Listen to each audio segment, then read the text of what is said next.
dashur teleshikues të televizionit të shqiptarëve të Amerikës, kremtimi i përvjetorëve edhe të shoqatave me origjinë nga vendlindja, siç është Fondi Humanitar Rapsha, i cili sot mbush 18 vjetorin e krijimit të tij.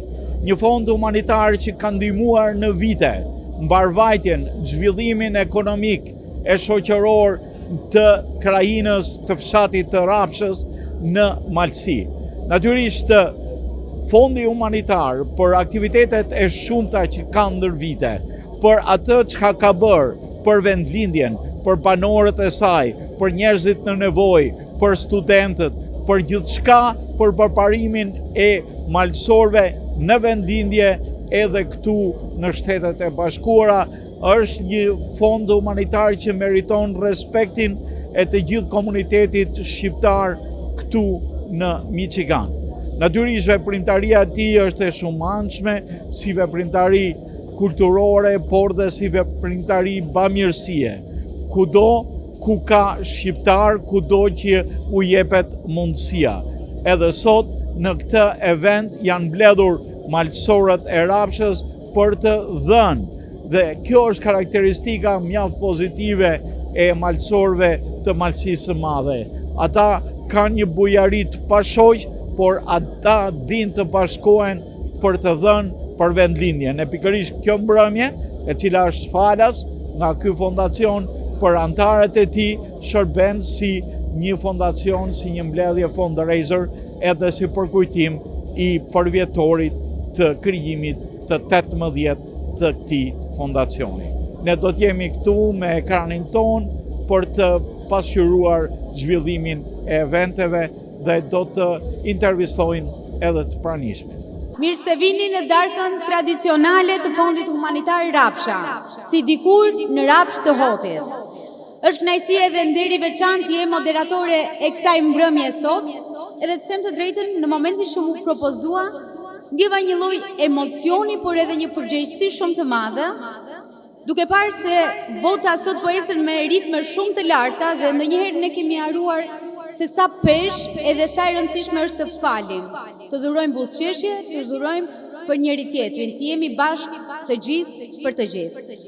Unë dua të falenderoj të gjithë organizatorët që kanë bërë të mundur fillimin e kësaj mbrëmje dhe organizimin e saj. Dua t'ju ftoj të gjithëve të ngrihemi në këmbë dhe të nderojmë himnet tona kombëtare.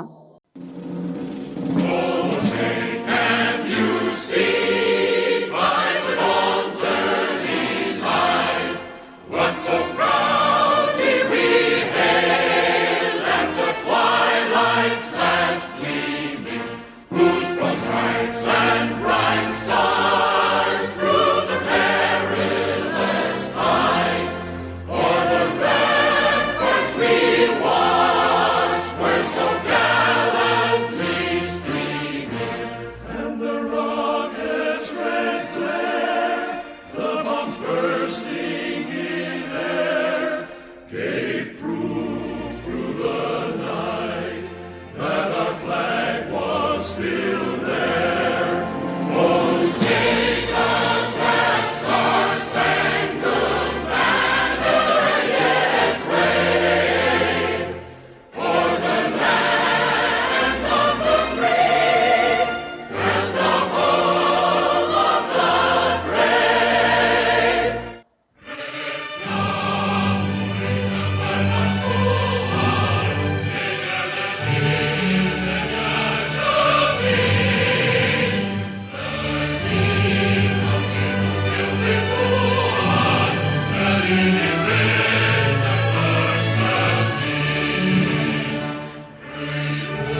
bën të veçantë edhe të rëndësishme këtë mbrëmje është fakti që i është kushtuar vëmendje e posaçme të gjitha gjeneratave, edhe është një emocion akoma më i madh kur shohim të gjitha ata fëmijët pas krave tuaj që po luajnë të gjithë bashkë.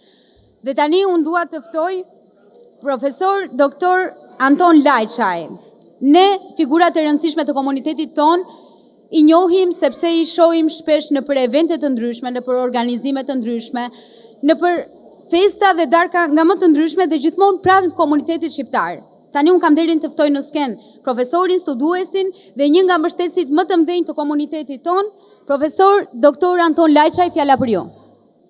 Të dashur bashkëdhëtar, vëllezër motra, bashkombas dhe bashkëmalësor të nderuar. Me lejoni që para se të filloj fjalën time, në emër të Fondit Humanitar Rapsha dhe në emër të kryetarit Lëshjunçaj, të uroj mirë se ardhje. Në nderojnë me pjesëmarrjen shoqata Malësia e Malle, shoqata Jehona e Malësisë, shoqata Koja, shoqata Kelmeni, shoqata Kastrati. Më lejoni që të përshëndes dhe t'i falenderoj për prezencën drejtorin e televizionit shqiptarëve të Amerikës, zotni Gani Vila, dhe po ashtu drejtorin e ACTV, zotni Eduard Aliko. Sonte nuk jem mbledhur thjesht për të ndarë një tryes, por për të ndarë një ndjenjë të shenjtë që na bashkon si shqiptar. Zemërgjënësia, përkujdesja dhe dashuria për njëri tjetrin. Kjo mbrëmje është dëshmi se larg alleut zemrat tona rrahin fort për vendlindjen, edhe për ata që kanë më shumë nevojë për ne. Fondi Humanitar Rapsha prej 18 vitesh është mishrimi i kësaj zemërgjësie. Me besim, sakrificë dhe ndershmëri, ky fond ka qenë një shtyllë shprese për shumë fëmijë jetim, persona me aftësi të kufizuara, familje me vështirësi të rënda ekonomike dhe studentë të dalluar të cilët përmes dijes ndërtojnë të ardhmen e kombit tonë. Në çdo ndihmë e lënë është një dritë e ndezur në një shtëpi dhe një shpresë e ringjallur në një zemër. Kjo darkë nuk është vetëm traditë, ajo është betimi ynë i heshtur se nuk do të harrojmë kur njëri tjetrin dhe vendlindjen tonë të dashur. Është vazhdimësia një misioni human dhe kombëtar, i mbështetur në zemërgjësinë e bashkëvendasve tonë kudo që ndodhen. Kemi nderin të veçantë të përshëndes sonde kryetarin e Fondit Humanitar Rapsha, zotni Lëshjunçaj, i cili ka ardhur posaçërisht nga New Yorku për të qenë mes nesh. Prania e tij dëshmon përkushtimin e palëkundur dhe dashurinë e sinqertë ndaj kësaj kauze fisnike të ushqyer nga një dashuri e thellë. Zonja dhe zotrinj, sonde kishim kënaqësinë të prisnim mes nesh edhe folësin e rastit, ish prokurorin federal dhe juristin e mirënjohur avokatin bashkëvendasin ton Gjoni Unçaj, i cili me përzemërsi kishte pranuar ftesën për të qenë pjesë e kësaj mbrëmje. Humbja e gjyshes së tij dhe udhëtimi me njëhershëm në Malësi për t'i dhënë lamtumirën e fundit e bën të pamundur praninë e tij në fillim të programit. Por, me gjithata, pas një udhëtimi të gjatë dhe lodhshëm dhe fal një sakrifice të rrallë që buron nga respekti për fondin dhe të gjithë ju të pranishëm, dhe me për fjalën e Elan, ai pritet të na bashkohet pas pak këtu sonte dhe do t'ju drejtohet personalisht me një fjalë përshëndetëse.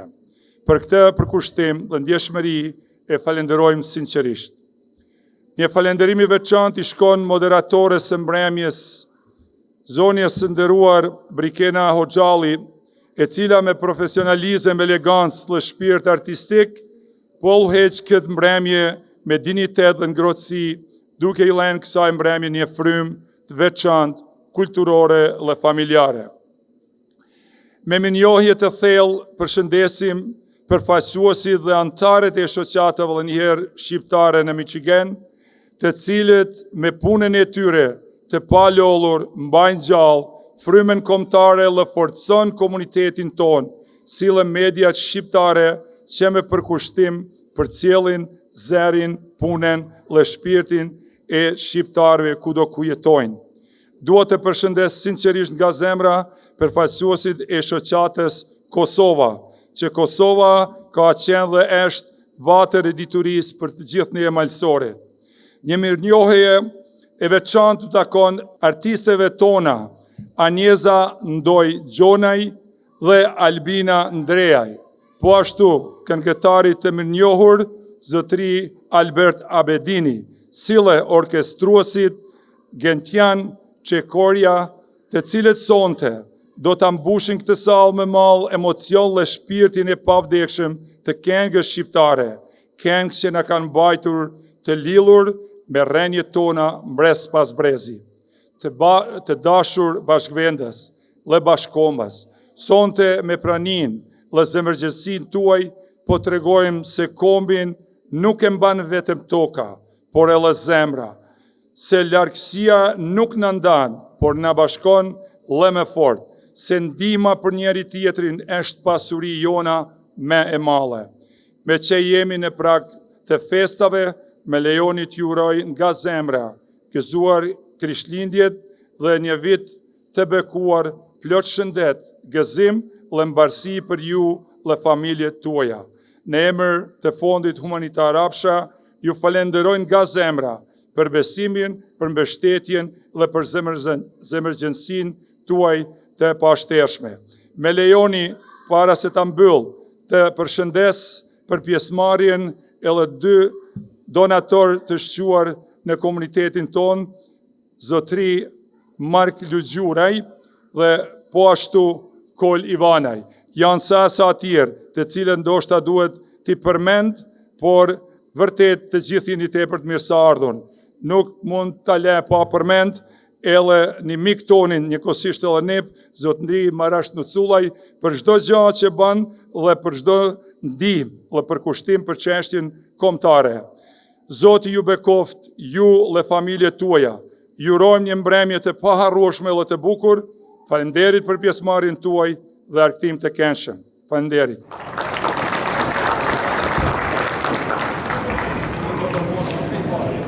Për mua është nder dhe privilegj që të moderoj këtë mbrëmje sot. Jam midis malësorve, po si thot një shprehje shqiptare, sofra e shqiptarit është e mikut edhe e Zotit, dhe ja jemi të gjithë këtu bashkë në shtëpinë e Zotit. Për të vazhduar më tej, dua t'ju rikujtoj të gjithëve për lotarinë që ndodh ditën e sotme. Është një çast i shumë pritur, është lotaria tradicionale. Çmimet që do të jepen sonte janë një MacBook computer, 2 iPad, 4 Kindle dhe ju urojmë fat të gjithëve. Gjithashtu në 2 çmimet e fundit janë 2 libra nga Luiz Junçaj. Kjo tokë ju pret, është një libër fantastik dhe unë ja u sugjeroj të gjithëve ta merrni dhe ta blini, sepse është e mishëruar realiteti jon këtu. Të gjithë emigrantët ndoshta e kanë prekur pak si është të jesh pjesë e atij libri. Për të vazhduar më tej, unë kam nderin në këtë momente të ftoj drejtorin e televizionit të shqiptarëve të Amerikës, zotin Ganivila. Mimbrëma të gjithëve, nuk e kisha menduar se do të flisja as se dinja, faleminderit Brikena, faleminderit drejtuesve të kësaj mbrëmje. Kam patur fatin e mirë, do thosha në jetën time, që të projektoj dhe të zbatoj një projekt për zonën e Malësisë. Mbi 1100 e ca emisione që janë transmetuar, kanë pasqyruar vlerat e Malësisë dhe kanë sjell gjithë cilësitë më të mira të malësorëve. Do flas shkurt 2 fjalë se ku qëndron vlera e shoqatës të Rapshës, e cila për 18 vjet ka mbledhur fonde dhe i ka ndihmuar vendlindjen, për të cilat kanë pasur nevojë, Unë e di se cilat janë vlerat e malsorve dhe veçanërisht ato që lidhen me bujarinë e tyre, por kam rastin sot që të bëj thirrje gjithë bashkëdhetarëve tanë kudo ku janë në emigracion, të marrin shembull nga shoqata humanitare Rapsha, e cila për 2 dekada ka vazhduar dhe vazhdon të mbledhë ndihma për vendlindjen për gjitha fushat, nga arsimi, kultura, politika, të smur, nevojtar të ndryshëm, dhe kjo ja ka lehtësuar më shumë dhimbjen e largimit, por dhe hallet e malsorve që kanë patur dhe kanë aty në vendlindje. Unë kam ndjerë dhe vetë në bujarinë e malsorve edhe të shoqatës së Rapsha, pasi gjithmonë kur ka pasur nevojë televizioni shqiptarëve të Amerikës, rapshanët e gjithë malsorët kanë qenë të gatshëm e na kanë suportuar. Ndaj sot ju them faleminderit shoqata humanitare Rapsha, ju keni qenë, jeni dhe do të jeni një shoqatë e cila është shembull për gjithë shqiptarët në emigracion, jo vetëm në Michigan në Amerikë, po kudo në botë ku ka shqiptar, të marrin shembull nga ju, dhe ju falenderoj edhe për ftesën, ju falenderoj për fjalën që më dhat, dhe mendoj se edhe në të ardhmen televizioni shqiptarëve të Amerikës do të jetë në mbështetje për pasqyrimin e vlerave tuaja komunitare dhe të gjithë organizatave, shoqatave, individëve që kanë vlera dhe sjellin suksese për shoqërinë shqiptare në emigracion. Zoti bekoft juve si shoqat, familjet tuaja këtu dhe në vendlindje, Zoti bekoft Shqipërinë, Zoti bekoft Amerikën. I love you. Tashmë është kthyer në një traditë që në çdo event që unë marr pjesë, nisur kjo edhe nga profesioni që unë kam, gjithmonë zgjedh të interpretoj diçka dhe ta ndaj me publikun. Dhe nisur nga satisfaksioni që dha kjo poem herën e fundit që unë e kam interpretuar, zgjodha ta sjell sërish për ju. Është poem kosovar nga Mitrush Kuteli. Jam shqiptar. Jam kosovar. Zote krenar. Zote bujar mbi këtë dhe që e kam si fe për mbi fe. E kam vatan. E kam atë dhe. Ti o shkja po thëret. Ti o shkja po buqet. Si jam barbar, jo si jam si thëret ti, si buqet ti shkja i zi. Po vëndin ti me dua. Lirin e dua e s'dua zot bi mua, se jam këtu kur s'kish njeri, kur s'kish kufia s'qja të zi. Se jam këtu kur malizi ish i liri. Kur nga një det në tjetrin det isha zot vet, unë jam këtu nga moti kur vet zoti e bëri fushën fush edhe malin mal. Unë jam këtu e do të jem dem baba dem. Sa mali të bëhet hi, e hiri mal, për sëri. Më vran, se urdhër dha vojvodi dhe krajli vet, të vritet se është kosovar.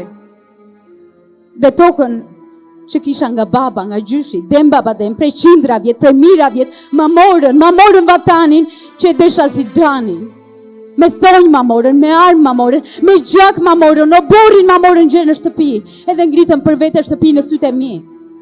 Edhe unë, ja unë që isha zot që shëmot, beta pa dhe, bujk pa dhe, bari pa kope këtu në dhe unë tim, dhe plori më ndryshk, hambari më myshk për shpresa s'më vyshk. Më dhanë armë të vrazë vëllan si pas kanunit të gjakut postesha. Më thanë të nglimet e ik atje ku qeli puthet me dhenë, Stambolla na dole dhe më tej, se ande pas ka për ne popull zot, pa bot. Po malli i gjakut nuk më la. Po gjaku i babës nuk më la dhe mbeta të jem këtu ku jam e ku do jem, dem baba dem. Në këtë dhe që e kam si fe për mbi fe, e kam vatan, e kam atë dhe. Ta shemba shkja kufirin që ngrit e ti në dheon tim e për mbi varë të babës tim ta shemba, ta dogja me zjarin e shpirtit edhe të urrejtjes. Sa vjet ti më qave, më ngave, më vrave, ti ngrit e azape su tremba. ti ngrite kufire me gjemba, fortesa ti ngrite ti shemba. E tani o shkja i zi, atje, ku ti ngrite kufi që qanin e vendani vlazëri, hej, sot shkon e valon parmenda, ti bëra të gjitha rëmuj, e të gjurma të zhduk si në uj. Tani unë jam gati të vdes që sot, se roj plot me gjak, por jo me lot. Hej, po buqas me zë ka ba, sa të dëgjohet krejt. Të dëgjoj krejt e janë, kush gjak shqiptari ka në dej. Tani o shkja i zi, ja unë e ja ti. Mor por unë jo ti, se jam këtu kur s'kish njeri, kur s'kish kufi, as shkja të zi. Se jam këtu kur mali zi, ish i liri. Kur nga një det në tjetrin det isha zot vet. Unë jam këtu nga moti, kur vetë zoti e bëri fushën fush, edhe malin mal. Unë jam këtu, e do të jem dem baba dem. Sa mali të bëhet hi, e hiri mal për sëri. Faleminderit.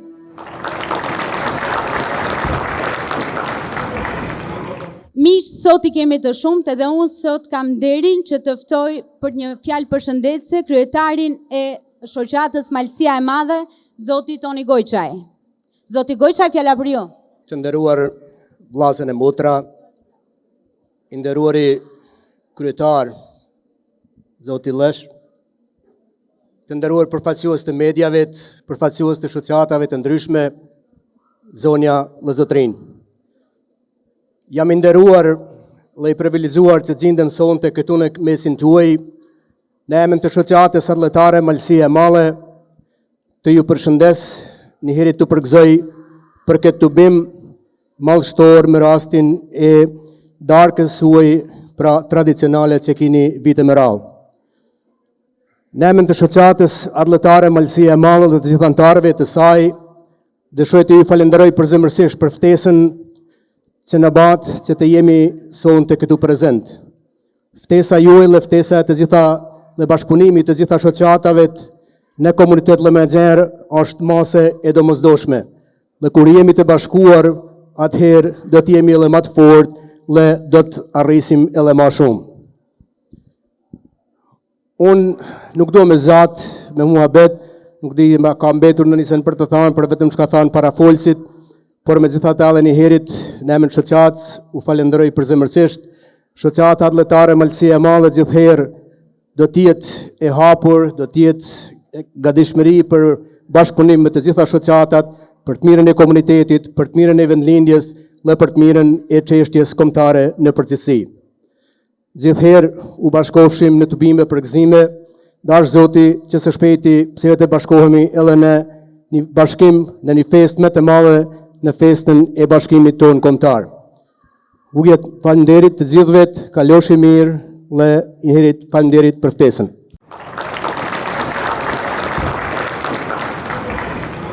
Faleminderit zoti Gojçaj. Tani fjala është për kryetarin e shoqatës Jehona e Malësisë, zoti Agronde Divanaj. Të nderuar të pranishëm, zonja dhe zotrin, vëllezër dhe motra, është një nder dhe kënaqësi e veçantë të jemi sonte këtu të pranishëm në mesin tuaj. Si vëllezër dhe si përfaqësues të shoqatës Jehona e Malësisë. Kjo mbrëmje e organizuar me kaq përkushtim dhe dinjitet pasqyron qartë seriozitetin institucional, vizionin afatgjat dhe angazhimin e vazhdueshëm të shoqatës Rapsha në ruajtjen, kultivimin dhe avancimin e vlerave tona kulturore, shoqërore dhe komunitare. Tubimet e tilla nuk janë vetëm ngjarje simbolike apo formale, por momente të rëndësishme reflektimi dhe bashkimi, kur i afirmohet roli ynë i përbashkët si shoqata dhe si komunitet.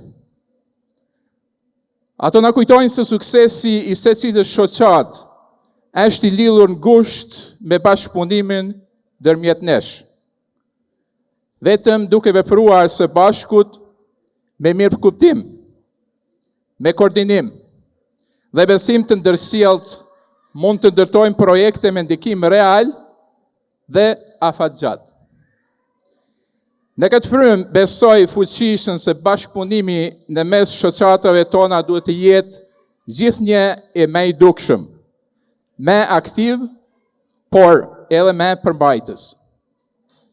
Ai duhet të shkojë përtej aktiviteteve të rastit dhe të konkretizohet përmes iniciativave të përbashkëta, projekteve të qëndrueshme dhe angazhimit të drejt për drejt në çështje që prekin komunitetin ton sot, por edhe në të ardhmen e tij.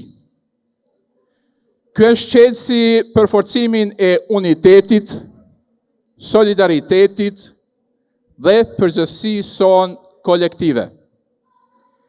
Një shembull domethënës i këtij bashkëpunimit është edhe iniciativa e ndërmarrë para pak disa ditësh, kur shoqatat tona u bën bashk në një qendrim të përbashkët për mbrojtjen e ushtarëve të UÇK-s. Kjo nisme përfaqëson jo vetëm solidaritetin institucional, por edhe një mesazh të qartë uniteti dhe një qendrim parimor ndaj historisë, ndaj drejtësisë dhe ndaj sakrificës. Ai ndëshmon se kur jemi të bashkuar, zëri ynë është më i fortë dhe me ndikim dhe më i madh. Duke ndisur nga këto përvoja pozitive, jam i bindur se armja jo na ofron edhe më shumë mundësi për bashkëpunimin dhe sukseset të përbashkëta. Me vullnet, me dialog, dhe vizion të përbashkët, mund të ndërtojmë një vazhdimsi të qëndrueshme që i shërben jo vetëm shoqatave tona, por edhe brezave që do të vinë mbas nesh. Në përmbyllje ju falenderoj sinqerisht për mikpritjen, për punën dhe për kushtimin tuaj të palodhur. Ju uroj shumë suksese në realizimin e misionit tuaj fisnik dhe shpresoj që kjo mbrëmje të jetë edhe një hap tjetër i rëndësishëm drejt një të ardhme të përbashkët, me të përbashkuar, me të bashkuar dhe me të suksesshme për komunitetin ton. Ju falenderit dhe u uroj mbrëmje të këndshme dhe falenderit.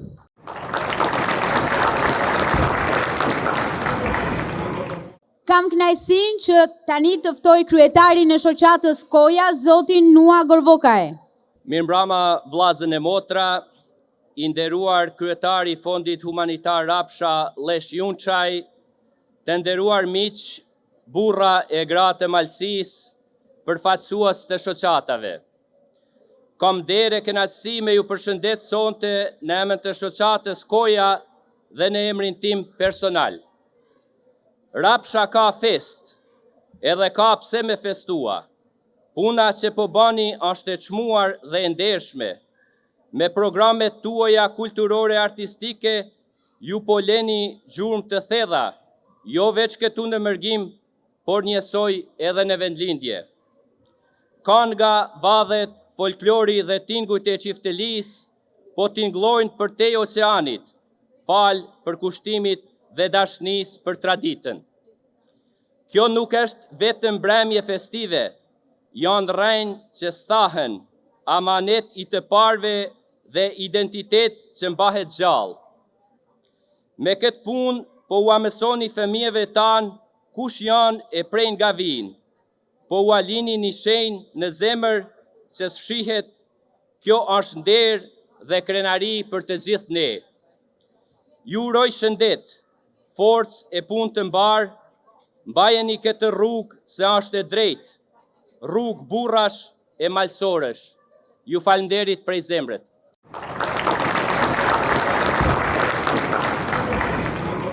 Faleminderit dhe tani fjala shkon për avokat Ervin Tinaj, kryetari i shoqatës Kelmendi. Vëllezën e motra malsor, vëllezën e motra prej Rapshët, mirëmbrëma, mirësugjetme. Ju falenderojmë për mikpritjen, për punën e palodhur dhe për këtë bashkim sonde që është plot kuptim. Kjo mramje ka një peshë të thellë sepse lind nga humanizmi dhe solidariteti. Na bashkon përmes vlerave. Sonde nuk jemi këtu si të pranishëm fizikisht, por nga përgjegjësia, zemra dhe qëllimi i përbashkët. Kjo mramje vjen si në lesë e bedishme në fund të vitit, edhe është koha e falënderimit, pajtimit dhe qartësisë.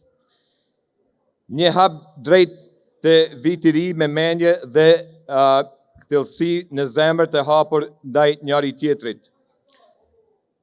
Në këtë frym ju uroj me shëndet Krishtlindjen dhe vitin e ri, qoftë i vit i marë me sukses, uroj shëndet, paqë në familje, mirë kuptim dhe forcë në komunitetin tonë. Uroj shoqatën Rapsha e Hotit, si çdo shoqatë tjetër shqiptare, të vazhdojnë të jetë shtylla e identitetit tonë kudo që janë. Faleminderit për jush.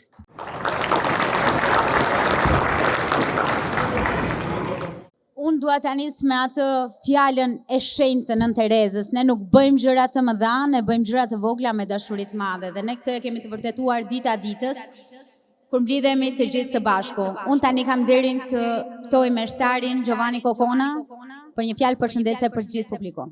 Tash që kisha ftu të qohemi që ta thëmë këtë lutje, ta bëjmë këtë bekim, e ta falenderojmë Zotin edhe për këtë të bim, për këtë mbledhje, që Zotit bekoj Rapshën Rapshan, po jo veç ata, po krejt Malsin, e krejt Shqipnin, e krejt trojet tona, në emrin të Atit, e të Birit, e të Shpirtit Shenjtë. Amen. Ati dashtun, të falenderojmë për këtë moment, mbledhun gjithë bashku, na e phirin, na e bekimin që vërtet çdo njeri prej nesh të jetoj këto ditë hiri me përkushtim, të jetoj me bekim, e hiri bekimi yt të sjellin paqë, marrësi në çdo familje të komunitetit ton, që vërtet komuniteti ynë të lullëzoj si një komunitet i vetëm, i bashkum, rreth kësaj sofre dhe rreth kësaj vatre që është kjo kisha jonë. Aty ynë, si në qelë, shajt nuk joftë emri yt, ardhë mbretëria jote, u ba vullnesa jote, si në qelë ashtu ndej, bukën tonë, të përdiqme, ep na neve sot, vendina i ne fajet e mkate tona, si ndjem na fajtore tanë, e mos në lemera në të keq, po largona prej gjithë keq.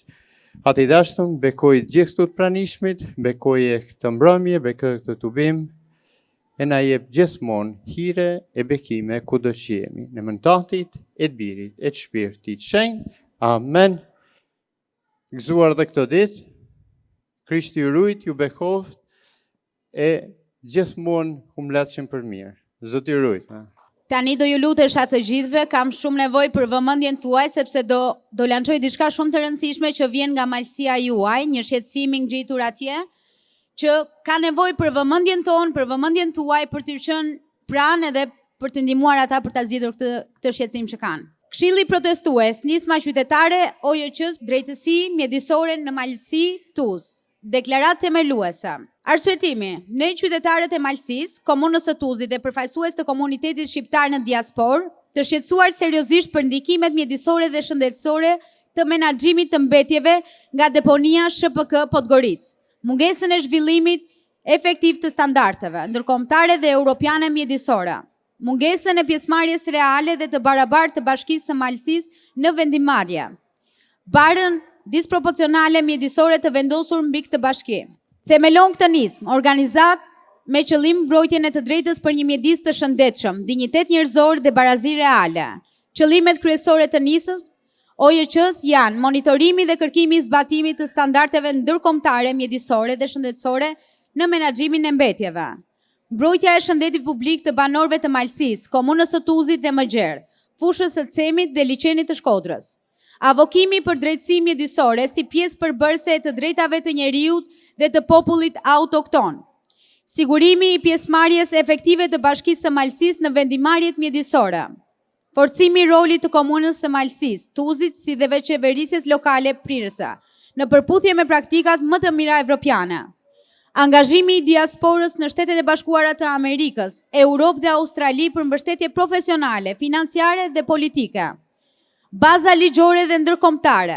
Veprimtaria jonë mbështetet në Kushtetutën e Malit të Zi, Ligjin për mbrojtjen e mjedisit, Konventet e AARHUS, Konventën Europiane për të drejtat e njeriut, në 8 dhe 14, Kartën Europiane të vetëqeverisjes lokale, akuis legjislacionit të Bashkimit Europian për mjedis dhe të drejtat e njeriut.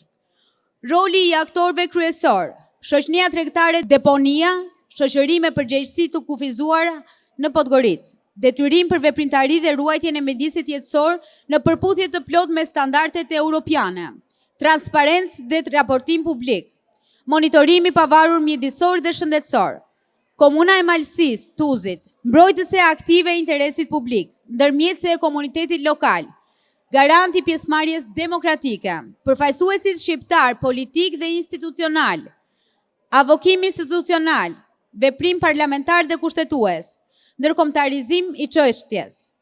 Diaspora shqiptare, avokim ndërkombëtar, mbështetje profesionale dhe politike, ndërtim presioni diplomatik, parimet themelore, paqe dhe ligjshmëri, transparencë, mos diskriminim, barazi reale dhe substanciale, zhvillim i qëndrueshëm. Thirrje publike, i bëjmë thirrje institucioneve shtetërore, komunës së Tuzit, përfaqësuesve politik, shoqërisë civile dhe diasporës shqiptare të bashkohen në këtë përpjekje legjitime për një mjedis të sigurt, drejtësi dhe dinjitet njerëzor. Këshilli protestues, nisma qytetare, OJQ për drejtësi mjedisore në Malësi, Tuz, drejtuesi, këshilltari ligjor Mark Gorvokaj, Kol Camaj. Unë ju falenderoj për vëmendjen, e dish që ishte pak gjatë, por është një nga shqetësimet reale që ka Malësia e madhe sot, edhe kush më mirë se sa ju do t'ju gjendet për krah për të treguar edhe një herë që diaspora është gjithmonë në krah të Shqipërisë, të Malit të Malësisë, siç ka qenë ka herë.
Gjithmonë medane, brush i gjallë e flagatane, emën madhe 7 vigane.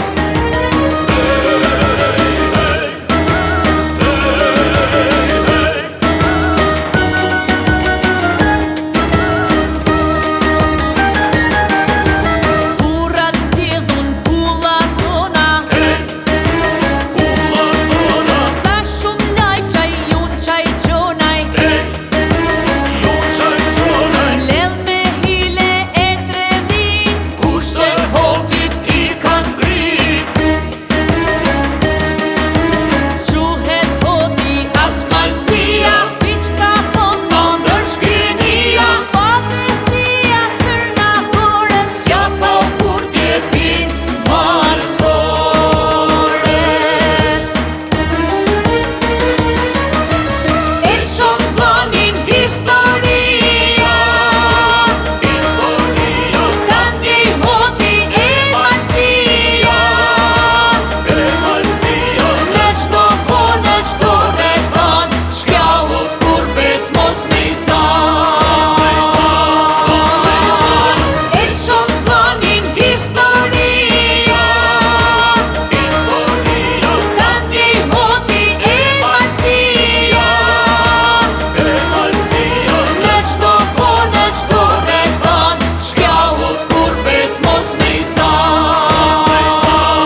Faleminderit.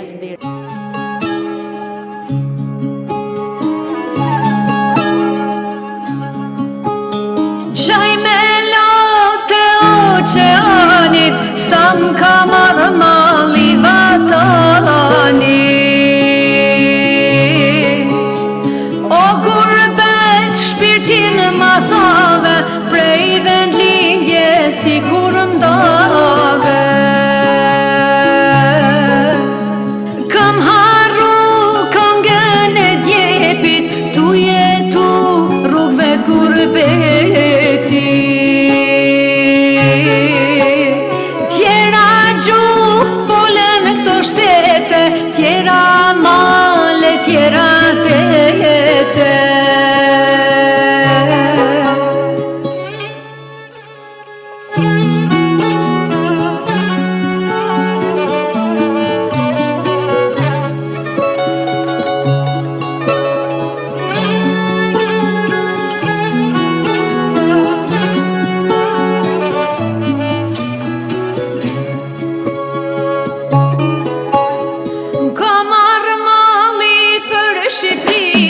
Pritëm në se jam të i këthyë. Pritëm në se jam të jarë, ashtë vendlindja djele hane. Vend ma të mirë s'ka se Kosova, janë të mira troje tona.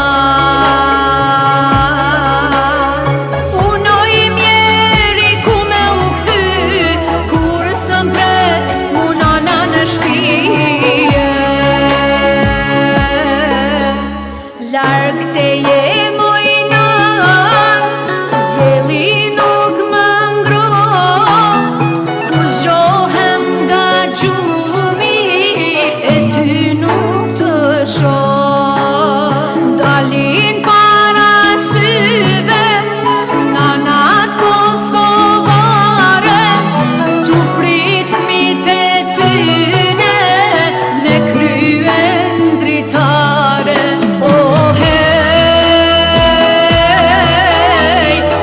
Shqipnia nane, në zemër të kame, ty është ardhmëria e andrave t'mija. Oj Kosova nane, në zemër të kame, ty është ardhmëria.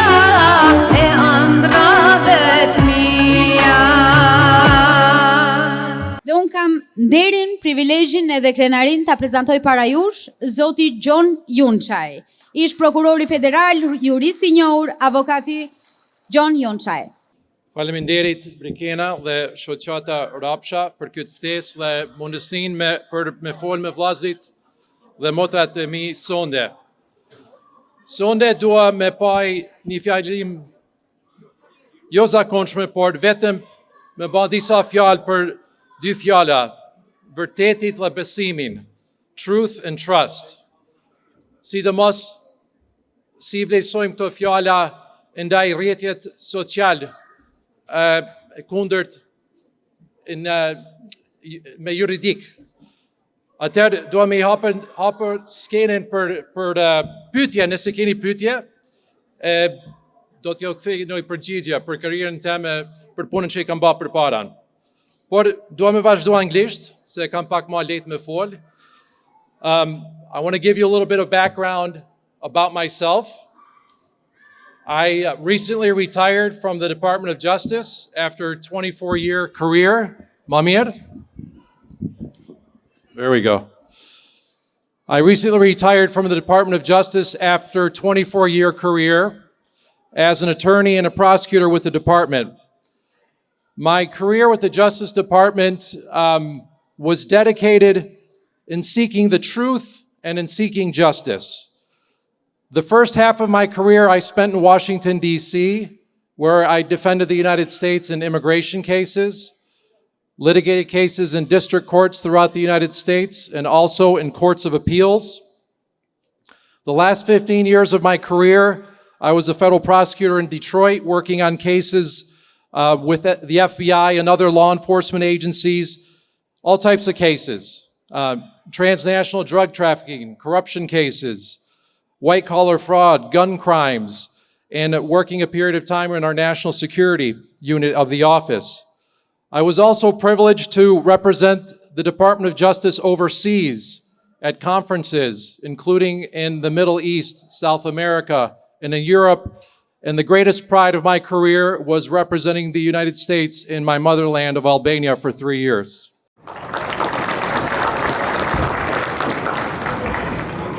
And there I worked as an anti-corruption resident legal advisor. In short, for nearly a quarter of a century, for 24 years, my professional job, was to seek truth and justice through my work. What I wanted to talk about a little bit is filtering truth and justice through the justice system compared to how we do that on social media. I think social media is a very big part of all of our lives. On average, Americans spend 5 to 6 hours a day on social media.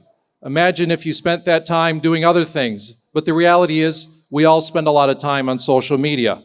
So I wanted to give you a little bit of a look into how we filter truth first in the justice system. In the first instance, most of the cases, whether it's a state case or a federal case, it usually starts with a tip to a law enforcement agency, like a tip to the FBI. For example, you might get a tip that someone named Billy Smith robbed a bank. Well, the FBI takes that tip and then they investigate it further. After they're done with their investigation, they work with the prosecutor's office and they get search warrants. They do other things to look for the truth about whether Billy Smith actually robbed a bank.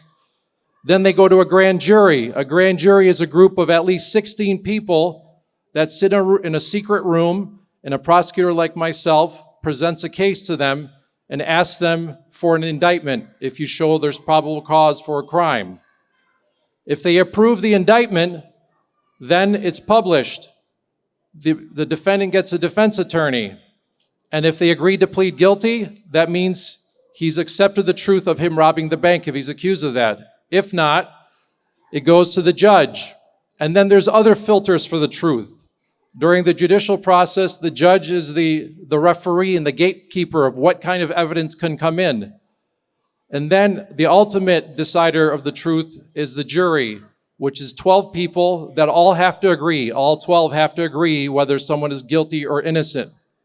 So count how many steps there are when you have an accusation to when you have the ultimate finding of truth, all the filters that are in place. Now imagine if that system was set up in a way where the FBI gets a tip and immediately prosecutes and goes straight to court without any investigation or anything. I don't think we would like something like that. But that's exactly what we're presented with in social media. We often take a statement that's made on social media and we accept it at face value, something we would never do in the system of justice. So why do we accept things so easily on social media when it's presented to us? The other part of that is trust. There's the truth and then there's trust. In the justice system, the way that you filter out trust in a case, besides the investigation, is if you have somebody that is a witness against somebody else, you're allowed to ask them questions. You're allowed to go into their history, into their background, to see if there's a bias. But on social media, we have no opportunity to ask people questions. We have to accept things at face value. And these are people that are on the social medias giving us their opinions about all kinds of things that are important in our life, medical issues, not to mention, of course, political opinions that show up on there. Social media to me is like someone knocking on your front door and asking themselves to give you an opinion. Would you open the door for someone like that if they knocked on your door and said, I want to give you my opinion about something? You might not. But social media is exactly that. It's an open door to your house where you're accepting people at face value. And to top it off, it's not only you, it's our children that are on these social media platforms that have to filter the truth from the falsehoods that are out there. There's an expression that I really like that I learned in Albania, which is Ujku mjugul done. Ujku mjugul done. In the social media world, the wolf wants the fog because the wolf wants to eat the sheep. One thing we have to keep in mind is that we're not the wolf in social media, we're the sheep. So I bring this up because although and this is not a problem just in the United States, social media is something that is helpful. It's good to stay in touch with our family. It's good to share photos of each other, but it's a very troubling avenue for influence on you that you have to protect against, you have to filter out, and just always ask yourself what the motivations are on that social media. Now, as I said, I spent 3 years and 3 months in Albania. I just flew back 2 hours ago from Malsia, where we laid my grandmother to rest in her final resting place. And one of the other things that I'd like to talk about is integrity. Because for all of the studying that I have done and all of the work that I did for 24 years, integrity is nothing that you learn in school. Integrity is something that you build your whole life and you can lose in a minute. My grandmother was a person of integrity. And in fact, the Albanian grandmother, the typical Albanian grandmother that many of us knew and grew up with, was the model of integrity and hard work. When I was in Albania, I had the honor of teaching at the School of Magistrates, the future prosecutor and judges of Albania. I taught an ethics class. And what I told them was, ethics is not about what the law doesn't let you do. Ethics is about what you shouldn't do, even if you can do it. And the test that I always gave them is, think of a situation that you put yourself in. If you're a prosecutor, you represent an institution that's trying to build integrity. If you're found at a casino late at night, 2 a.m, and people see you, the prosecutor, the holder of trust for the community, out at a casino gambling, what would that make your grandmother feel like? The basic test. What would your Jusha say if you did something like that? Would she be happy if you were doing drugs? No. Would she be happy if you're out at the casinos late? Absolutely not. Trust, integrity, these are the things that embody the justice system. And I will say one last thing. And when I was in Malsi, I had a lot of people come up to me and say, Jem krenar me ty, je joni, je malsor, je prej vendlindjes tonë. And for me, krenaria është gjithmonë se për mua rastësisht kam dalë si zani juve, si zani i Malsis, një pozitë në Shqipni që përpara nuk kemi një arrit. Për ata, unë jam krenar, se ju jeni krenar, se ka arriti kushnat prej fushat juve në atë pozitë në Shqipni.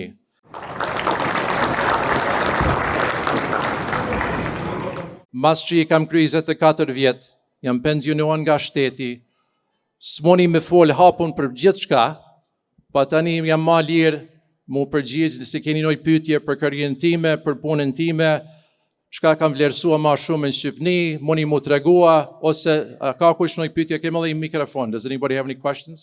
Mirë brama të gjithëvet, gjoni jam mirë një syti, se ju shpia Zë Vaselet gjithmonë kini ba histori, kini pas edhe një të mbërishën general, dhe kur ke shkua si prokuror 3 vjetë në Shqipni, më ka vra menja shpirti, kur ke dalin dyqen, mu ble thmive tamël, e ata i ka thë qumsht, e ti ke lip tamël. Prandaj, është krenaria e krejt hotit e maleve malësis e trojet. Ti e njeri që i ke një mua edhe ushtrisë shërimtare të Kosovës, dhe ke ba shumë sakrifica.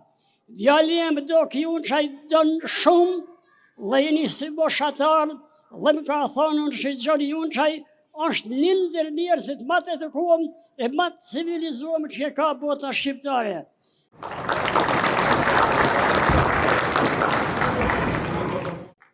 Nëna jote e baba yt të ka rrit me shumë sakrifica.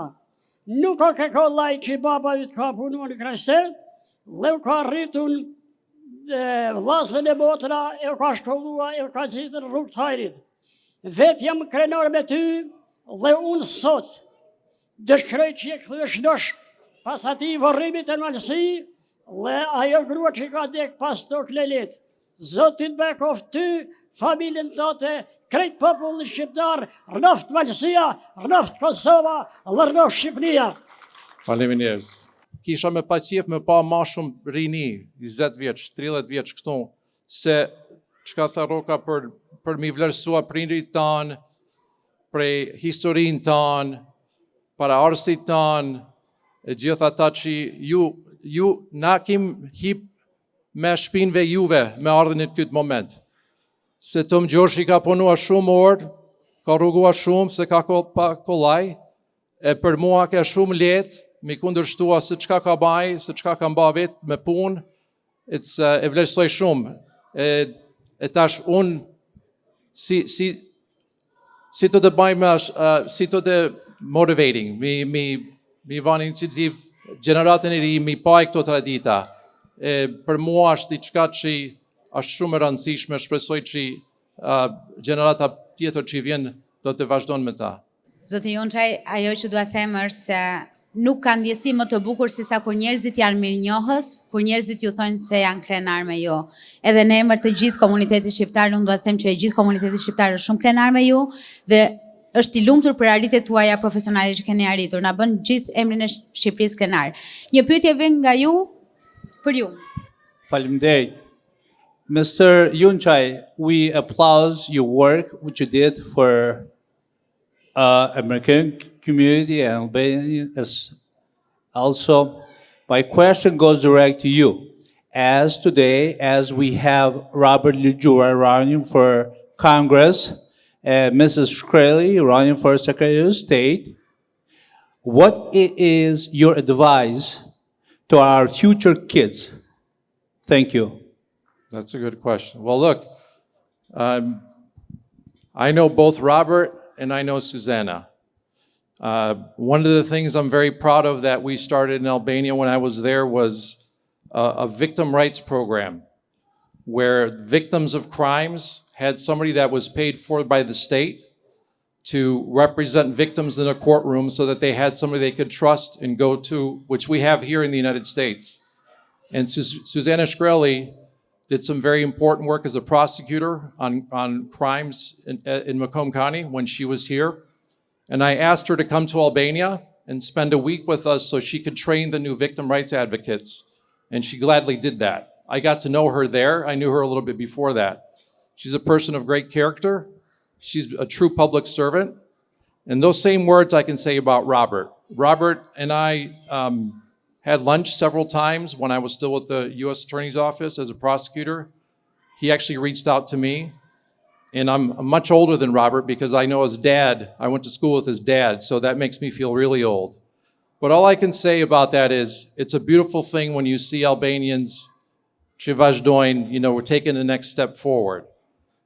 So if you're looking to vote for someone with integrity and character, they're both with two different political parties. So I'm not endorsing any political party, but I can endorse people's character that I know, and both of them have great character, and both of them want to be great public servants. And it would be a beautiful thing if we saw both of them in a position with the state government and the United States government.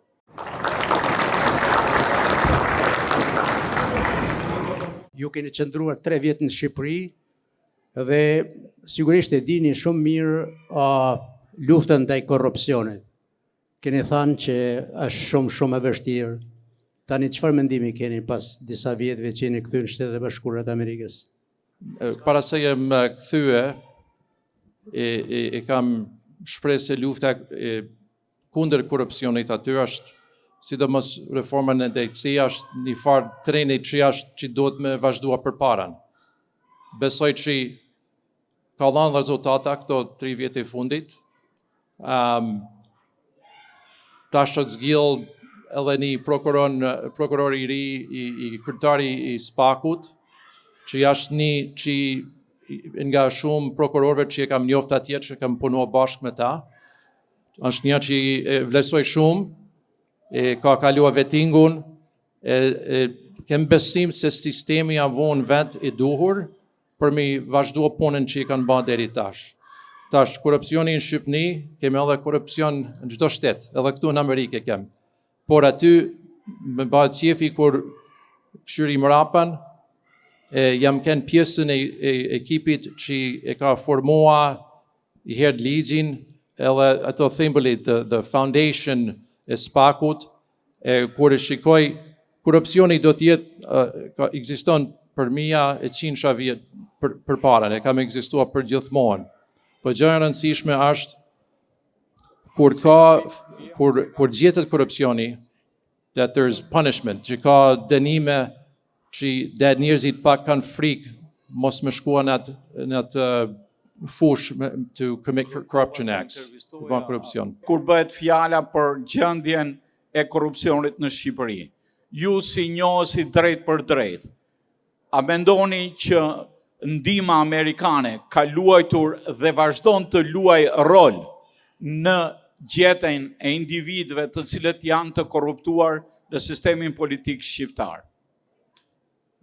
Dhe si? Amerika dhe Bashkia Evropian, të dy, kanë luaj një rol shumë rëndësishme për mi zbatua të organet që pi bajnë punën ata. Se Amerika nuk luaj një rol aktiv, si me thonë, me hetua, me shku në terene, por për me mbështet strukturën e SPAK-ut e tjertë, e ka një rol vazhdueshme. Në fakt, kur jam larguar prej atë vend, ka dikush tjetër me hinë vend tem, edhe sot i kemi anti-corruption resident legal advisor aty. Dhe më thonë, Amerika nuk ka tërheq prej iniciativën me mbështet SPAK-un, por një gjatë që duhet më bëjnë qartë është janë shqiptarë që i bajnë punën, e jo Amerikantë.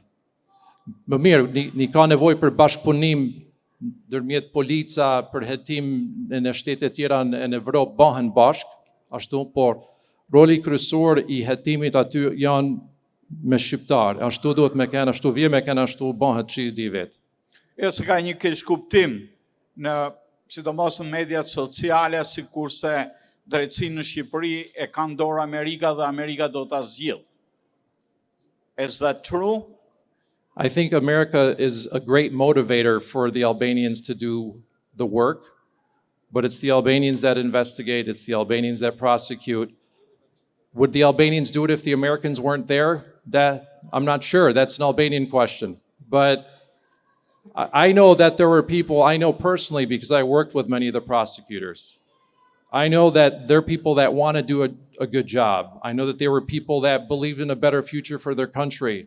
I know there are people that volunteered to sign up for SPAC and get selected for SPAC, where they have to sacrifice some of their rights. Their phone calls are listened to.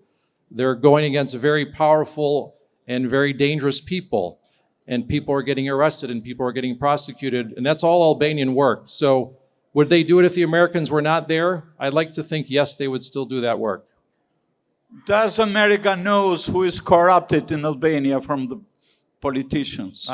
I'm not America anymore. I'm John Yunchai, private citizen, so I don't know what they know. You can talk. Thank you. I got the answer. Rallë të parë, do të përshëndes edhe ta falenderoj sinqerisht nga zemra bashkëvendasin tonë, për të cilin jemi vërtet krenar, me John Yunchai, i cili mbas një ultimi shumë qatë, e mbajti fjallën, me gjithse nuk kem kënë skeptik në fjallën e tina, por kemi menduar se ndoshta mund të kenë ndonjë vonesë. Sinqerisht e vlerësoj unë personal, po ashtu edhe Fondi Humanitar Rafsha kemi nder, ta kemi edhe antar të fondit faleminderitës. Unë kam një pyetje. Mbas gjithë kësaj përvoje, Dhe me qenë se rritini edukuar këtu në Shtetet Bashkuara të Amerikës, aq më tepër në degën e drejtësisë, komuniteti shqiptar ka nevojë për të kyçur më shumë në politikën amerikane dhe për të marrë pozicione ku neve kemi mundësinë për të drejtuar të gjitha kërkesat dhe ato që neve në nevojiten për të zhvilluar këto. A keni menduar ndonjëherë të merrni me politikë? Kemi një për kongresmen, kemi një për sekretarët shtetit, pse jo për kryetarët Michiganit apo edhe për senat amerikan. Pyetja shumë e shkurtër. A e mendoni ndonjëherë, dhe nëse nuk e mendoni, ndoshta mund të jemi ne që të motivojmë, sepse neve në nevojitin njerëz si ju na prezantojnë. Nuk e kam përjashtuar mendim, por në këto vitet të ardhmen, you're not going to see John Yunchai the politician in the next few years. I'll be John Yunchai, the private citizen. I'm opening up my own private law firm, Yunchai Law, that will start soon. And I think it's important to do work. I want to have a place where there's plenty of Albanian lawyers, and the more we see Albanian lawyers and politicians, the happier I will be. But my practice will be built on experience, integrity, and respect. And I spent 24 years representing the United States, and I'm ready to represent people in the Albanian community with the same experience and same integrity and same respect and other people. There's a lot of good work. I have a lot of friends that are defense attorneys. I had lots of cases against people, and I was very surprised that many of them, when they learned I was retiring, reached out to me to help me out. They knew that I was interested in starting in my own firm. And they always said, John, I don't think you have it in you to be a defense attorney. You know, you're more the do the right thing guy, do the good thing guy. I don't see you going into court and defending a guy that's been accused of, fraud and all this stuff. And that's something I'm not so sure how that's going to work out for me. But there's a lot of good work that needs to be done, especially right now in the immigration context. There's a lot going on with immigration, with Albanians and elsewhere, where the United States has the right to enforce the immigration laws, but everybody deserves due process. And there's people right now that are being held unnecessarily without bond hearings. So I know that there's good work to be done in that arena, and I'm excited to help people out in that regard. And maybe one day politics, but not in the near future.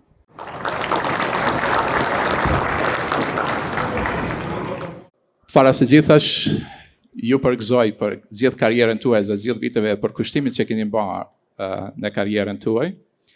Por në vitet e kaluara, gjithë e dimi këtë marrëdhëniet mes Amerikës dhe Perëndimit me komin shqiptar, shtetin tonë shqiptar, tregon edhe vetë rezultati i fitimit të shtetit shqiptar Kosovës e cilin keni bërë. Por aktualisht, si mendoni, a i kemi ruajtur ato marrëdhënie me shtetin Amerikan, me shtetet amerikane, me shtëpinë e bardhë, senatin dhe kongresin?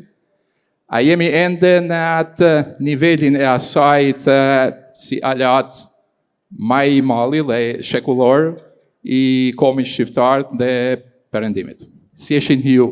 Për ashtu se ju keni qenë në këto rrjellat e këtyre marrëdhënieve mes Amerikës dhe Perëndimit në përgjithësi. Faleminderit. Right now, I think the United States still has a common goal to support Albania.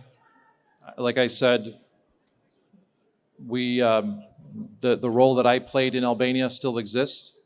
I will say, though, that there was exactly the same program in Pristina.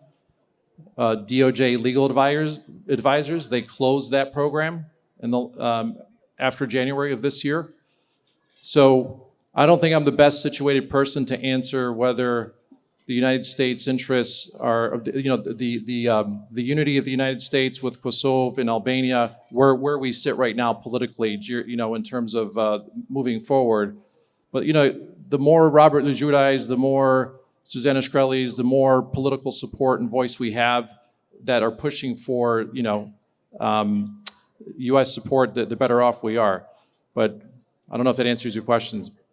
Të dashur teleshikuesë të televizionit të shqiptarëve të Amerikës, është kënaqësi që tashti pas kaq kohe të kemi një person I cili ka kaq njohje të jetës politike në Shqipëri, por dhe të korrupsionit, të cili zhvillohet në Shqipëri të luftës ndaj korrupsionit.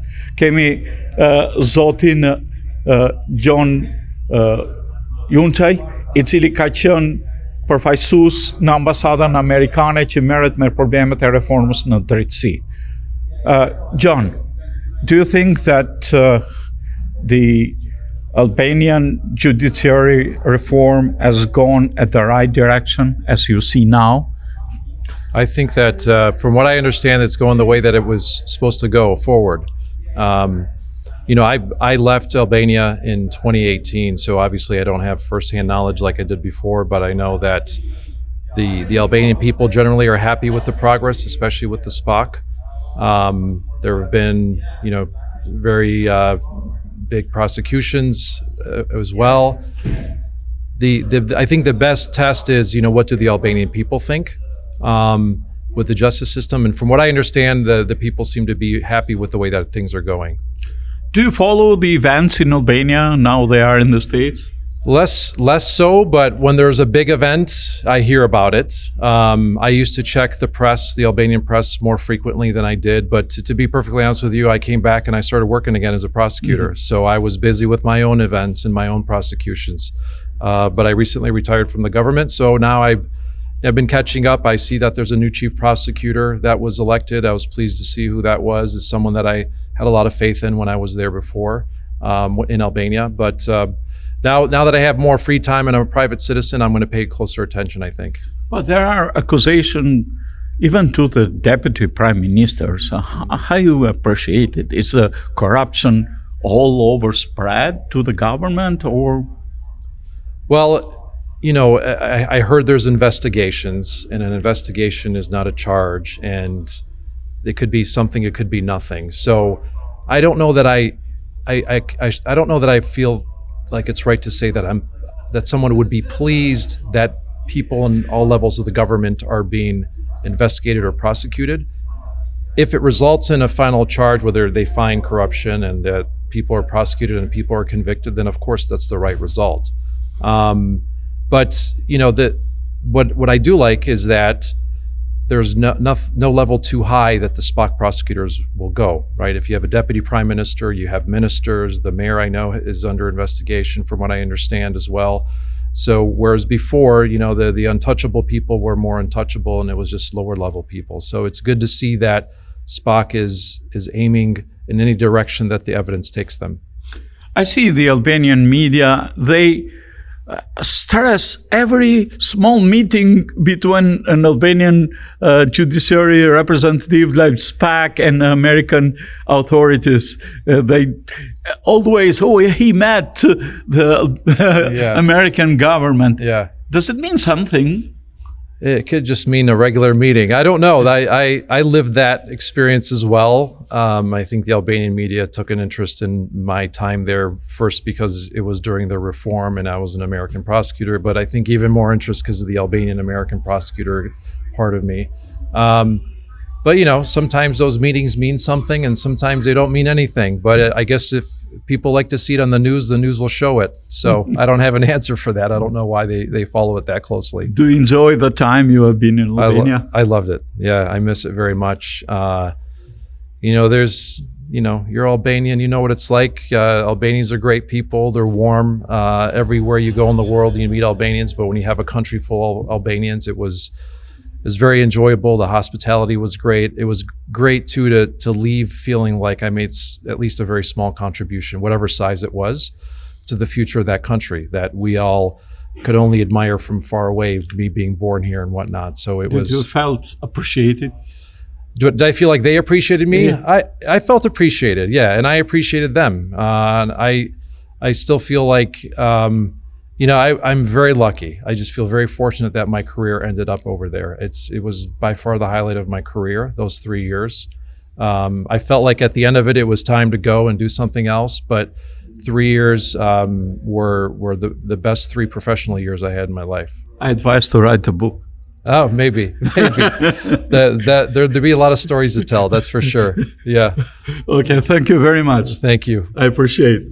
Të dashur teleshikues, jemi këtu me antarin e kryesisë Fondacionit Rapsha, zotin Anton Lajçaj. me të cilin do të diskutojmë mbi mbarvajtjen e këtij fondacioni dhe mbarvajtjen e eventit të sotëm. Zoti Anton, natyrisht jeni gjithmonë në zemër të aktivitetit edhe në këtë rast në zemër të këtij eventi për 18 vjetorin e krijimit të fondacionit. Si po zhvillohet puna e fondacionit? Rallë parë, ju përshëndes, ju falenderoj shumë për pjesëmarrjen dhe vërtet duhet ju falenderoj si televizion dhe juve personalisht si gazetar që pothuajse që 18 vite ju përcjellni të gjitha aktivitetet tona. Unë mendoj se organizimi dhe puna ka ecë shumë mirë, normalisht se gjithmonë ka edhe më mirë dhe duhet gjithmonë të përpiqemi të bëjmë edhe më mirë. Në përgjithësi jemi të kënaqur dhe ky ka qëllim domethënë të bëhemi të bashkohemi si komunitet dhe përveç asaj se neve bashkohemi, shoqërohemi dhe njihemi me familje, me njëri tjetrin, ndajmë domethënë përvojat e jetës këtu në Mërgim, neve dhe çajmë edhe hallet për vendlindjen prej nga edhe kemi ardhur dhe si rrilloj e kësaj, domethënë çdo tepricë e të hollave që grumbullohen në këto mbrëmje, pra në mbrëmje të tilla të cilat organizohen çdo vit, neve i dedikojmë për bashkëvënësit tonë në vendlindje. Pra në radhë të parë për fëmijë gjithësisht edhe të rritur me aftësi të kufizuara, kemi edhe fëmijë jetim po ashtu për familjet e cilat janë me të rënduara ekonomikisht dhe në pamundësi për të punuar, domethënë për të sjellur bukën e gojës për familjet dhe gjithashtu edhe përzgjellim 2-3 studenta, pra sadopak ju ndihmojmë me ndihmat për të vazhduar domethënë shkollimin e studentëve të cilët vërtet tregojnë suksese në shkollimin e tyre dhe dua po ashtu të theksoj se numri i familjeve dhe personave, gjithsesi i familjeve nëse marrim me numra, domethënë kalon mbi 48 familje që neve çdo vit ju japim, gjithsesi ju japim ndihmë ekonomike aq sa kemi kapacitet. Dhe për ne është një kënaqësi jashtëzakonisht e madhe, sepse të ndash diçka me të tjerët, sepse neve e dimë jeta që ka kënë, fatmirësisht jeta është e përmirësuar, por ende ka akoma familje që vërtet e ndijnë varfërinë dhe aq më tepër njerëzit dhe fëmijët me aftësi të kufizuara.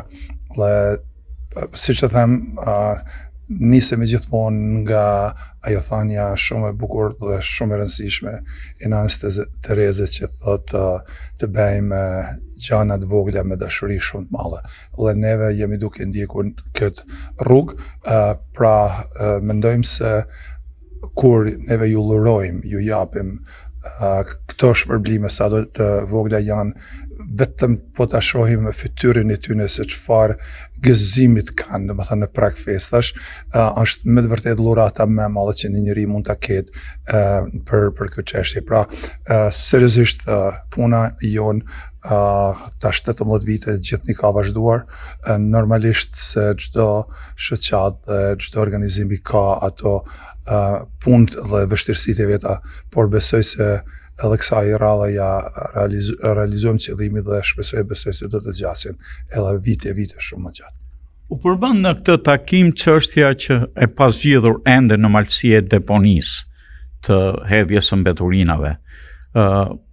Çfarë është mundësia që ju mund bëni, cili është presioni që mund të ushtoni mbi qeverinë e Malazias apo qeverinë për shtetin lokal?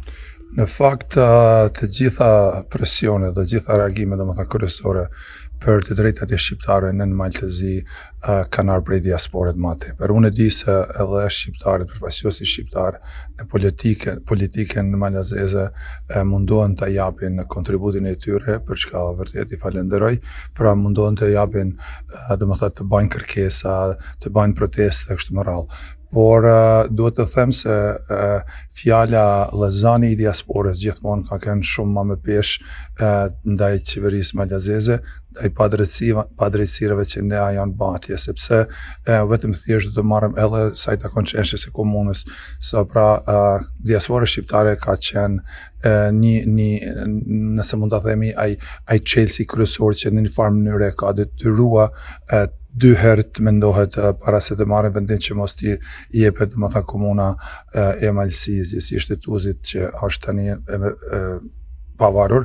Unë në atë kohë kur janë bërë të gjitha këto protesta, gjithçka protesta atje për komunën, unë kam jetuar në atë kohë atje dhe unë kam dije se sa pesh ka diaspora shqiptare kur është në pyetje për të drejtat e shqiptarëve në Maltezi, gjithsesi në Malësi e Megjer, dhe kjo kërkesë, domethënë faktikisht kjo ishte një njoftim që erdhi nga një përfaqësues i shoqatës Koja dhe neve jemi në dijeni se atje është në fakt atje ka ekzistuar një grumbullim, siç e quajnë këto iniciator me stadion apo grumbull deponi Beturina është më mirë ta quaj, depo Beturinash ajo ka filluar në hapësira të jashtme, domethënë ndoshta 30 vjet më herët ose më parë në një fush, por meqense pothuajse të gjitha Beturinat e 90% komunave malazeze, domethënë vijnë në shprazën aty, ka pas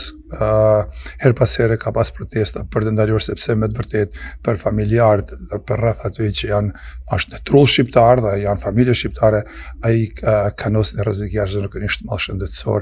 Në radhë të parë, domethënë mund sjellin edhe sëmundje kancerogjene, mund sjellin edhe helmime edhe të njerëzimit, po të qenies së gjallë që njerëzit jetojnë aty, po ashtu edhe në kulturat edhe vneshtarisë, pemtarisë kështu me radhë. Dhe si e tillë, para disa vitesh është bën një organizim, është bën një investim aty dhe është bën një marrëveshje, në fakt që aty të ndërtohen një 3 vasko, ashtu si u thonë ato, domethënë për të ricikluar dhe për të kthyer Beturinat në energji fituese, po meqense numri, sasia e Beturinave në Malëzi është rrit dhe këta kanë pretendim që të ndërtojnë, domethënë shteti akoma edhe një tjetër, dhe dihet se Malëzi, gjithsesi komuna e Podgoricës, edhe këtë depo në Beturinave ka dhe si biznes, sepse të gjithë ata që derdhin nga komunat jashtë Podgoricës, ata i banë me pagesë dhe gjithë atë përfitim, domethënë neve na japin smundjen, kurse fitimin dhe parat e merr Podgorica, dhe është edhe në tokën tonë, dhe ata kanë filluar edhe një vasko tjetër që populata atje dhe malësore, gjithsesi në përgjithësi, atje janë shumë të shqetësuar, jemi edhe neve shumë të shqetësuar nga këtu, sepse atje duhet të bëhet diçka. Domethënë janë dy probleme, një problem është që të ndalohet rindërtimi i vaskës tjera, sepse ajo do të nxit akoma më shumë të sjellin Beturina, dhe si e tillë që kjo meqense kjo i takon, kjo tokë është në komunën e Tuzit, domethënë gjithë kjo të kalohet në menaxhimin e komunës së Tuzit, sepse përveç asaj, domethënë ajo do të kthehet, mund të kthehej në një qendër edhe burim fitimi, edhe burim prodhimi energjie, sepse në botën e përparuar normalisht ajo kthehet digjen Beturinat edhe kthehen në energji. Pra, por kjo ndodh e kundërt, atje fatkeqësisht Beturina digjen, po digjen në qiellin e hapur, edhe absolutisht domethënë nuk ekziston domethënë një interes pozitiv që mund ta kenë edhe komuna e Tuzit, momentalisht edhe populata për rreth. Domethënë është një edhe dihet se komuna e Tuzit me komunën e Podgoricës është në procesin e ndarjeve, por me të ndarjes pra të trullit, gjithsesi të pasurisë, unë mendoj se Podgorica bën një shtyrje, një zvarritje shumë të madhe për mos realizimin e këtyre problemeve, dhe normalisht ajo ka në interes, sepse e ka larg qendrës vet dhe normalisht se ka përfitime shumë të mëdha. Unë kam biseduar me njerëzit që organizojnë protestat, dhe ata më thanë, përveç se aty nuk bëhet një rregull në mbjelljen e Beturinave, në procesuimin e tyre, në djegjen e tyre brenda atyre kazanave të mbyllur, domethënë dhe filtrave, domethënë që mbas pastrimit të atyre gazrave dhe kimikale që mund helin, domethënë të lirohet ajri i pastër, që ata filtra ekzistojnë gjithkund botë dhe mund të arrijnë që ajri gjithsesi të gjitha gazrat që lirohen dhe të gjitha kimikalet që dalin nga ty të kthehen në një ajër të pastër. Por kjo nuk e bën qeveria malazeze, sepse normalisht kjo ka edhe shpenzime, dhe si çdihet, ato kanë qëllimin vetëm të fitesë dhe jo të shpenzimit dhe nuk ju prish edhe punë sepse shqiptarët janë ata që e ndjejnë më shumë këtë problem. Po si mund zgjedhet kjo asnjë?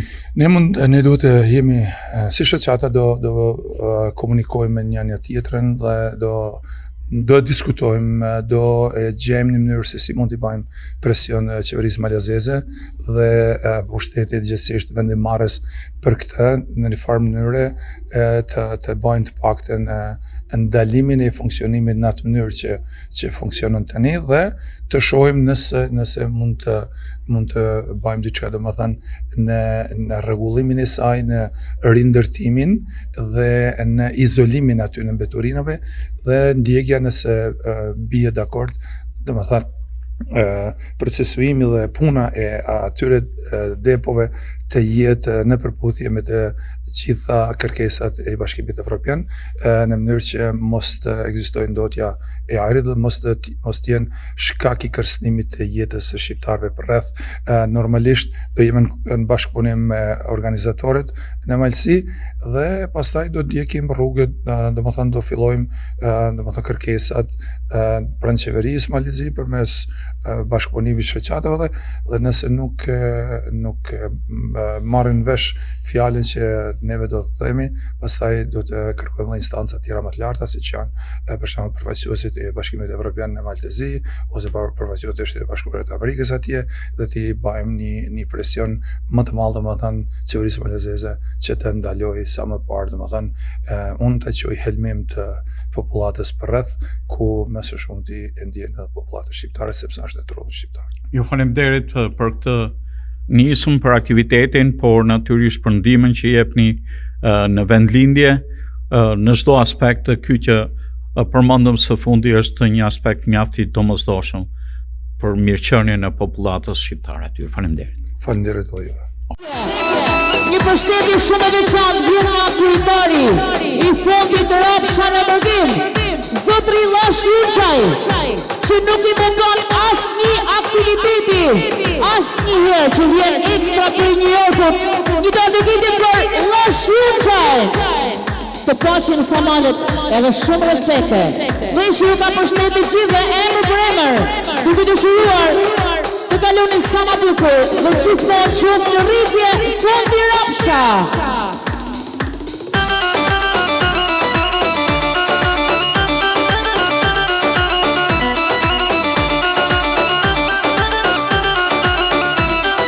Loftë me gjake, nima jote, loftë me gjake, loftë me gjake, nima jote, loftë me gjake.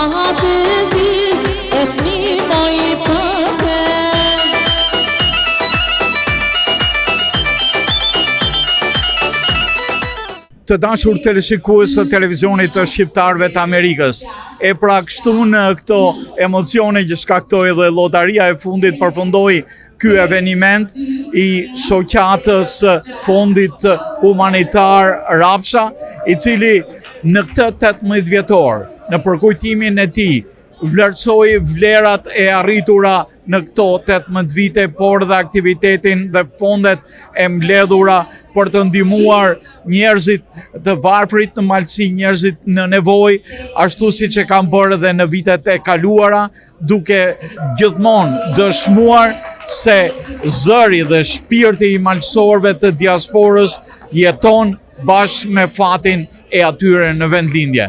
Miro takoheshim në evente të tjera.